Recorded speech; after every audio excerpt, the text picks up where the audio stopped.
भीषण दुष्काळी परिस्थितीमुळे सोलापूर जिल्ह्यामध्ये चारा छावणी सुरू करण्याची मागणी सामाजिक कार्यकर्ते पैलवान माऊली हेगडे यांनी महाराष्ट्राचे राज्यपाल आणि मुख्य सचिव यांच्याकडे केली।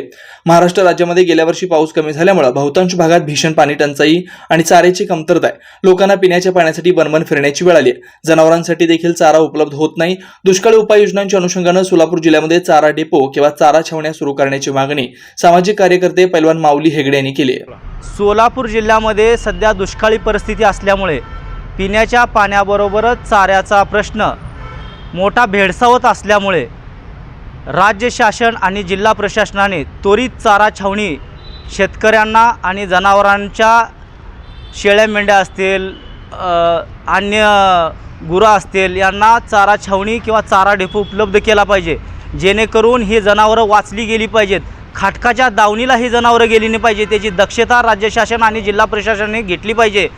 आणि येणाऱ्या काळातला सगळा प्रश्न हा भेडसावणारा पिण्याच्या पाण्याचा असेल। उजनीमध्ये सध्या पाणी उपलब्ध नसल्यामुळे शेतकऱ्यांना पिण्याच्या पाण्यासाठी साधारणतः 14,000 लिटरचा टँकर हा 3 ते 4,000 रुपये देऊन विकत घ्यावा लागत आहे आणि जनावरांसाठी सुद्धा पाणी विकत घ्यावे लागत आहे। त्यामुळे जिल्हा प्रशासन आणि राज्य शासनाने त्वरित उपाययोजना करून चारा छावणी ही सुरू केली पाहिजे।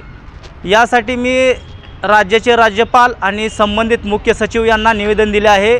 चारा छावणी सुरू करावी अशी मी त्यांना विनंती केली आहे।